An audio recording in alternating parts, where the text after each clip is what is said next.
Welcome, everyone, to the Michigan Association of Secondary School Principals podcast series, featuring great discussions, insight, and resources on all things related to education and administration. Ladies and gentlemen, welcome back to the MASSP podcast. My name is Ryan Casey, and we have a great Season 5 episode for you today, talking all things esports. And I have quite a few guests joining me on today's episode. I'm going to start with our Director of Student Services at MASSP, Matt Alley, who actually takes on some of the esports programming, which is new to us at MASSP. Matt, how you doing today? Good, Ryan. Happy to be back for our second podcast discussion on esports. Awesome. Coming to us from Bay City Central High School, we have Andy Kowalczyk, who is the assistant principal and also the MASSP president. Mr. Kowalczyk, how you doing? Hello, it's a great day. Great to be talking about our esports. And I am also here with our senior Carter Bates from our Rocket League team. Carter, thank you so much for being here today. How you doing? I'm doing pretty well. Thank you for having me here. And from the other side of the state, we have Mr. Steve Forsberg, another MASSP board member representing Ludington High School. Mr. Forsberg, thanks for being here. Really appreciate your time. Hey, Ryan, thanks for having us on. And with me, I've got Vincent Ott, who is our Rocket League captain this year. Rocket League captain. That just sounds like a cool title, Vincent. I'm not going to lie. I want that title. Yeah, it's pretty nice. So I want to just jump right in, and Matt, I'm going to have you start just to kind of give us a little context, talking about esports in Michigan. Not that although it's new to MASSP and it's new to some schools that we've kind of had join our programming, but it has been around for a little bit. So can you just kind of tell us what your involvement is with esports, kind of how it got going, where we're at, and then I'm going to jump in to find out how Ludington and Bay City Central have been doing it. Oh, yeah, no, absolutely. It's my pleasure. And esports is nothing new to the state of Michigan. It's nothing new to our student population. If anything, it's brand new to some of our administrators and educators as we try to ride the lightning, so to speak, with how quickly this has blown up, not just across the nation, but not just across the state, but across the nation. One of the coolest things that we were able to put in motion over the last year during the pandemic was to provide another student opportunity in the form of esports. So we knew over the summer, with a lot of things shutting down, with a lot of student opportunities being pulled away, we definitely wanted to have a new initiative, ways for students to get together, ways for them to really get invested with their school environment, invested within the culture of their building. And that's really where we picked up and got on board with esports. And over the last year, we've grown it. We've seen over 80 teams in competition now all across the state of Michigan, almost 400 players. It's really been an exciting time to watch our students and watch our schools really take on this initiative and run with it. Thanks for kind of setting the stage so people have an understanding as to, they might be hearing about it for the first time, although I'm sure they've heard of esports, but just to really understand where schools are at in Michigan with it. So Mr. Kowalczyk, if you can kind of provide either your personal experience with it, with the programming, or Bay City Central's experience, and same thing for even your student, Carter, if you want to talk about how involved you've been. Sure. This is my first year with esports. It's the second year for Bay City Central. They started it last year, and then I got involved this year. And I found that I'm more of an organizer, than a coach. I guess there is a little bit of coaching that goes on with giving some practice things, some activities to do, some things to watch, but mostly just making sure that the students are able to be there, that, we have the match information all set up and ready to go. But it's been great. The team members have been awesome, seeing how they have grown throughout the year, and how much fun they've been having. So we really enjoy it. Carter, what are your thoughts on it? Kind of like being the first year on the team, it kind of like takes me into perspective how our team is really small. Like we only have 3 people. So it's kind of, we all have to be there at one time. but just kind of taken into a point where we kind of have to always be there. We know how, how to play and how to be there for each other. And like, kind of like how Mr. Kowalczyk said, he's more of an organizer. So whenever we get like out of the games, we all the players take into account what we could do better, and we just kind of coach each other. So personally, this gives me like a really good experience in kind of leadership and figure out how to do things. Your own leadership skills as part of that. So thank you for sharing. How about over at Ludington High School, Mr. Forsberg? Same for you guys. Yeah, this is our first year. It's actually our first season, the spring season here, getting involved with esports. And, I would echo what Mr. K said in that I'm probably more of like a esports director than anything else. I have very little gaming knowledge. My gaming lineage goes back to like Zelda and Mario Brothers. So I didn't know Rocket League from League of Legends, from Smite, but it's been really nice to have a core group of student leaders, Vincent included in that. And I think of them more than captains as kind of player coaches. Back to the early NBA days, I think of some of the player coaches that were out there, and these guys are helping organize practice with me, coaching each other up. And maybe it's an opportunity to toss it to Vincent and just have him talk a little bit about that role he plays. Yeah, with this being the first year, it's definitely been like a whole ride. I've gotten like better at the things I do with my team, and with how our team plays, I feel very confident with them. To say the least, I think everyone on the team has grown quite a bit from where we were at. I know I have. And after games, we do things such as like go over what we did wrong, at least I do with the other players, and see what we could do better in the long run. That's awesome. I mean, you really do have coaching and feedback and strategy, a lot of things going on. And Mr. Forsberg, how you mentioned a player coach, I think that's really important to point out, because I would imagine most administrators who are thinking about or considering getting involved in esports are probably worried about, as you mentioned, oh man, I don't know anything about League of Legends or Rocket Ball, whatever it's called. How am I going to show kids what to do or explain? It's really, you're just there to help guide and facilitate and do some things when needed, and really let them take the lead themselves, which I think is a pretty powerful thing. So just for my own understanding, and I'm going to open this up to whoever wants to take it, can somebody just walk anyone listening through, what does an esports event look like? And so the match itself, what about practice leading up to those events or matches? I'm curious to know, how does an actual season work? And then eventually playoffs or tournaments, championships, whatever you want to call it. So we can chop this question up a little bit. People can take different parts, or if somebody wants to jump in first, that would be awesome. Yeah, Ryan, I'll jump in. And first off, I want to say kudos to Carter and Mr. Kowalczyk. I just checked the standings, and they're number 2 in the state in the Rocket League. And we had the pleasure of getting beaten pretty soundly by them a couple of weeks ago, which was nice to play with them.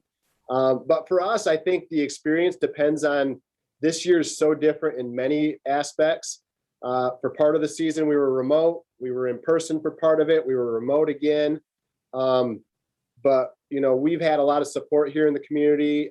We were able to purchase some new gaming laptops solely kind of for the team. So when we are in person, we've kind of commandeered a room in the school. We call it the arena. It's just an old science room, but it's kind of our space, and we're making it that. And it's really fun when you can get in person, because then you get the real vibe of a team. But even being remote, we've learned how to use an application called Discord. It's where you can set up your own voice chats and text chats. And we've got a team Discord to kind of organize the team and do things remotely when we have to. But it's a cool learning experience for me too, because as you get older, there's less and less experiences in your life where, you can learn more and more. And so having something where the students can teach me a bunch of stuff, I don't even know the basic terminology. Like, they hit me with some CC, or geez, I'm going to aerial and get this ball. And so I've learned so much stuff, and it's just fun for me because I get to be like a newbie again. I'm the rookie, From our end at Central, our league kind of started in January. I started finding scrimmages for us And that meant the world to me because I had no idea. Like Mr. Forsberg said, new to all of this. But when we started the scrimmaging, that gave me a real sense of what we need to do to make a game work, to make it go, to get the codes and communicate with the other coaches, with how we're going to set this game up and where we meet type thing, what room we meet in. And once we started doing those scrimmages, it became much easier. And I think once the league started, there were a few hiccups that, I wasn't quite sure on being that new coach. But we figured it out, kind of together, in having those scrimmages really help. But what we see, and, I said that I'm kind of an organizer. When I see that there's something that we need to work on, and actually I watched some of the coach chats that Play Versus has put out there, which has helped me as well. They give you some links to help coaches, to help the new coaches especially. And I would give them to our team. I would have a group text and say, here's some information on being the goalie. Here's some information on rotations that's really important for the good teams. And then I would just present them to the members, and they would watch them. And then we would, talk about it a little bit and practice it in our next match. So that's kind of how the season has gone. And now the regular season is complete, and we're waiting for playoffs coming up in 2 or 3 weeks. And I think the state has taken the top 8 teams, and they'll have 3 rounds to see who our state champion is. So Carter and Vincent, what does practice look like then to you guys? I mean, is this, you are talking about different strategies you're going to use in the games, and obviously the different games probably require different strategies, and you guys are just hopping on, practicing, scrimmaging each other. I'm curious to know what practice looks like. So I don't, Carter, if you want to start, and then Vincent, you can follow up. So most of the time we'll get on Discord and we'll join a call, and we'll meet up in a lobby, and we'll be like, okay, this is what we're going to practice in a game. Then we'll go and practice it. And if it doesn't go well the first game, we'll continue to get it until we get it how we want it. And once we get that skill done, we move on to the next skill. Usually we'll take a span of 3 to 4 hours a day, every other day, just practicing and getting what we need to get done. And it just takes a lot of time for us to get more like interconnected and just kind of network our skills together so that we can fit better as a team and just kind of perform to the best of our abilities. Awesome. How about you, Vincent? For us, we really just practice on what individuals are lacking. Like, I know our sub that we had play, he was lacking in, say, rotations. He didn't rotate, and he didn't conserve what he had for boost. We worked on that throughout different comp games, and we just moved on to every single person in our little team we had, and just worked on their individual strengths and their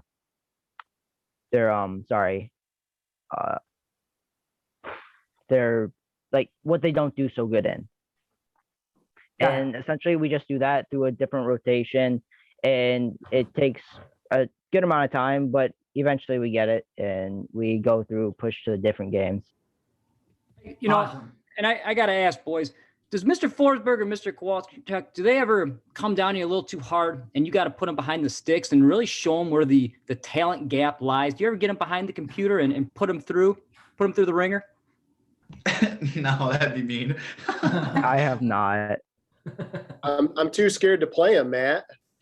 Well, and it comes back to a couple points that have made a couple different times about taking on this initiative, and we're seeing it all across the state. This is really student driven. So as soon as this idea was pushed out, as soon as we let it known to our educators and to our schools, and they kind of tested the waters with their student populace, the students are all for it, and they said, we want to get this going. We've been doing this for years, and they're trying to find educators to help, quote unquote, coach, which is really in that advisory role, really getting an educator that can work on more the leadership style, the communication. Mr. Kowalczyk was talking about group process and organization. The students have the passion. So it's really getting an educator to harness that passion, just like we would in any other traditional sports, because the benefits go so far beyond your wins and your loss and your skill set in the game. And I think that's what gets us so excited as an educational association. Well, Matt, I would jump in and say the other cool thing is seeing something that these students put themselves into, for hours and hours to get good at and hone their skills, be legitimized. We're treating this is a varsity sport. These guys are going to get varsity letters. These guys and gals are, just like everybody else. There's postseason awards. And the honest thing that kind of swayed me is hearing from the Play Versus people and from the MASSP, pitches on this is there's a lot of money. There's $15 million plus in college scholarships every year. And we've had students go on to the college visits and they're going for swimming or they're going for tennis. And every single athletic director says, hey, by the way, do you game? And they say, no, why? Well, because I just got this chunk of money over here sitting waiting. I'm trying to give it out. And we just want to know, could you play Rocket League on the side, And so it makes total sense for us to bring this opportunity to our students for those reasons, but also those leadership things that Mr. K talked about, just growing leaders within our school and letting other kids be a part of what we do as Orioles here, or what you guys do as Bay City there. And generally, when we bring that up as a talking point, it's one of the most eye-opening talking points we have. We talk about how much money there is in scholarship for players, but also how many job opportunities are out there. Not everybody goes pro, right? I don't care if it's baseball, hockey, basketball. It's a very, very small percentage. Same thing with esports. But the job opportunities behind game design and in finance, graphic design, it goes on and on and on. And there are dozens of career opportunities that are locked in step with esports. And from our side, it's such a great win-win to watch our schools and to watch our students really flourish in this type of environment. The next question I had, you guys were talking about how it kind of compares and some of the great benefits you get, just like you do with traditional sports and things like that. So I was curious, maybe Vincent, you want to go, then Carter can follow up. How has this compared, if you've ever participated in other extracurriculars before, whether it be sports, band, the debate team? How does esports compare? I think it's a nice addition to everything because I used to play baseball in my middle school years, but I kind of swayed away from that just because I got bored of it, I guess you could say. And with esports being something I really liked and looked up to, I guess you could say, it was a nice addition to everything. I know my team, we have 2 soccer players, and so they really enjoyed this, and they make esports bend with their schedules, which I am grateful for. With our League of Legends team, there's swimmers on there that just love playing that game, and so they make different times so they could actually attend these kind of events. So in my opinion, I think it compares really well with the traditional extracurricular activities, and it blended in real nice with our school.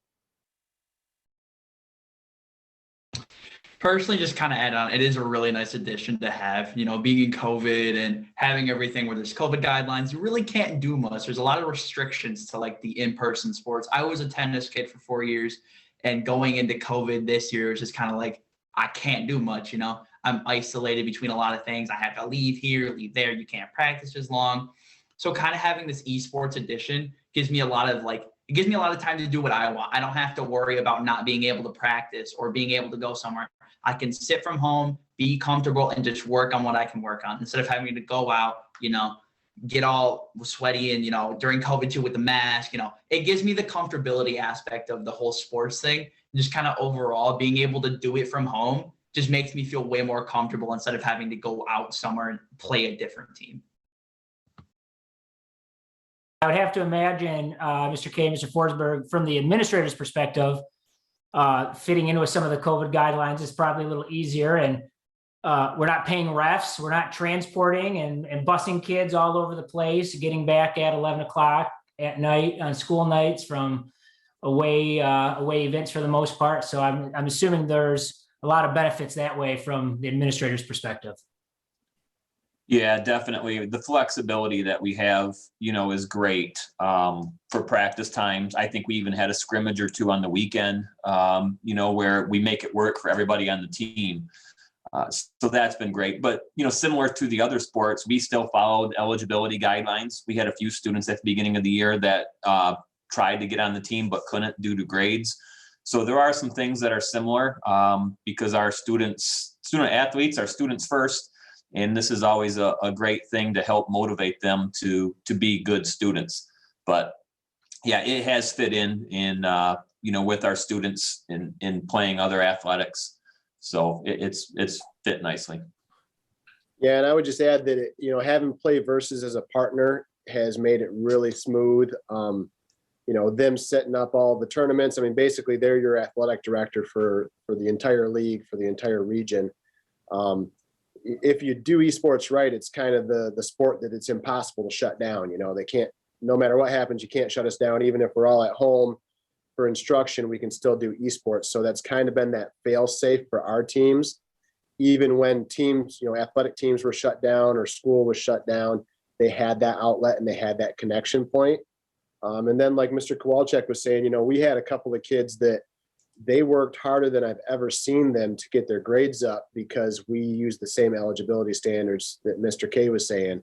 And so we've got kids that were failing 4 classes last try and they're passing everything with C's and B's this try because esports really means that much to them. So it's just another hook. And we all know in education, whenever you get more involved as a student or as an educator, it just snowballs and it builds and you feel like a part of something. So we've got students that they've never been a part of a team and now they feel like an Oriole. They know what it means to put on the orange and black and compete for the school, and they take pride in that, and they just never had that feeling before. So that's the other pretty cool thing. That's awesome. So I want to focus on Ludington here for just a second because you were brand new to it this year. Again, people or schools, administrators, whoever it is, are maybe hesitant about doing this for all those reasons we mentioned at the beginning of this episode. Really, how easy was it or difficult was it for Ludington to jump into this league? It was actually super easy. I mean, I would say just take the first step, contact someone at MASSP. I mean, that's what I did. I filled out a survey after one of the communications went out, and then they followed right up with me. Matt's always willing to help. And then once you get connected with Play Versus, the support that they have is great. I mean, my guy, when I email him, he's back to me right away. Any question I've got, just phenomenal. And then know that the kids are going to help you get through it. I mean, like I said earlier, it's a cool situation because I get to be the novice and they get to be the experts. And anytime you're doing that, it's like you've hit the pinnacle of education. In the classroom, you're always trying to get to the point where the students are leading. And this is a arena where they can lead right away and you can set them up and then do all the things. I mean, if you know how to coach, you can coach anything. If you know how to teach, you can teach anything. You'll gain the knowledge. Just take the step and find some kids that are good kids like Carter here and like Vincent, and then let them help you build what you can have as a program.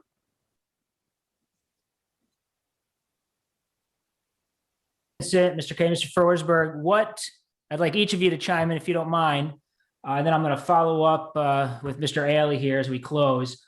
One piece of advice you would give any school, student athlete, or administrator, coach who's on the fence about joining some sort of esports league, what would you say? I think as far as being a coach, I think most adults or staff members are scared of that role because we are not the gamers that the students are, and the students do know more than us in most of these games. But it's something that you jump into and it just starts happening, and it's great. It's a great experience. I've talked to many coaches throughout this season when we connect, talk about the match info, and we're all in the same boat. We're like, hey, I'm new to this, or this is my first year type thing. And it's working out. So I hope that that's not the reason that any adult would not get involved to help their students out. Yeah, I would just jump in and say, it is a really low bar to entry. In that way, you don't have to know anything, and it's really fun. Seeing the passion and the knowledge that a lot of these student athletes have, and then just the idea of being able to legitimize something that these students work so hard at, and have them see worth in themselves. I mean, that's been a big bonus for me, kids that would normally be told, hey, why are you playing video games all the time? It's just, it's not video games, it's esports. They're competing, they're going against other teams, they're representing our school, they're wearing our colors, and just the pride that goes along with that, and it's really been enjoyable for me. So I think anyone that gets involved in coaching would really enjoy it. Carter or Vincent, how about you guys? So coming from a student perspective, I didn't think I would get involved in this at first. I saw it and I was like, okay, this is a cool idea. But in the season, I kind of realized that it was nice to get involved with it. So just kind of getting involved with the idea of trying to, you network yourself to so many teams and you can meet so many people. Like some of the matches I've played with those people outside of esports. Like I've connected myself with so many other teams, and we've been able to trade advice so that we can better ourselves as other people and take those to our teams. That's what I like about this. The community is it's so nice. You get to involve yourself with so many other people and just, like I said, network yourself. That's what I really like. You may play a match with another team, but you always have that chance to connect afterwards. And that's what I really like, is just being able to put yourself out there and have fun.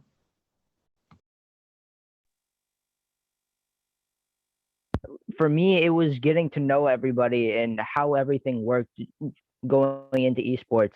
Because the team I have now, I didn't really talk to anyone, like any of these people, but now we talk on a pretty normal basis, and we're actually decent friends. With the how Carter was saying, the community, everyone I've went against has been like real nice and like has helped me improve. I know there's this one guy, I'm pretty sure they're number one in standings. I've asked him like a few questions here and there, and he's always answered them, came and helped me about it. So the community is overall really nice, like Carter has said. For me starting, I was like all for it because I've loved these kind of things growing up, and I was just always kind of into it. So yeah.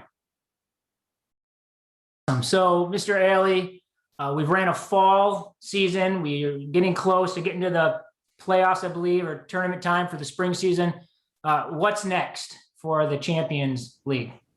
Yeah, so we're coming up on the end of our spring season. So it's the second season we were able to help facilitate for our statewide league. We have our playoffs coming up on May 11th and 12th, with our championships on May 17th, and they will be streamed, which is really exciting. So during the pandemic, obviously, we've had to be kind of creative and working with our partners at Play Versus for how we can reward our teams for as much as possible. So being able to stream the championship matches was pretty important to us, and that's something that they are working hard to make happen.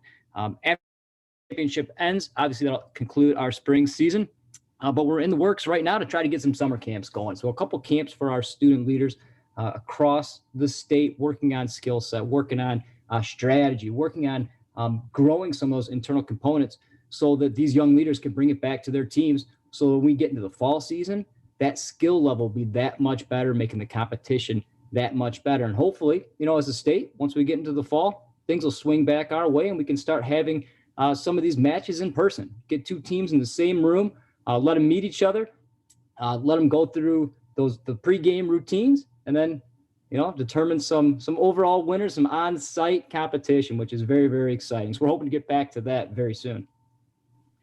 Awesome. Well, I really appreciate everyone's time. When this episode gets posted, I'll make sure to tag everybody. So I'll collect some information from you a little later. Really appreciate it. I know everyone's busy. With some of you are in school face-to-face, others are hybrid or remote on all sorts of different schedules. Again, one more benefit and how you can still manage in esports and have a competitive team out there. I really appreciate your time, guys. And for anybody that's listening, remember, you can always find this podcast and others anywhere podcasts are available, including Apple Podcasts, and also by visiting the MASSP YouTube page and massp.com/podcast. Thanks for listening, everybody, and have a great day.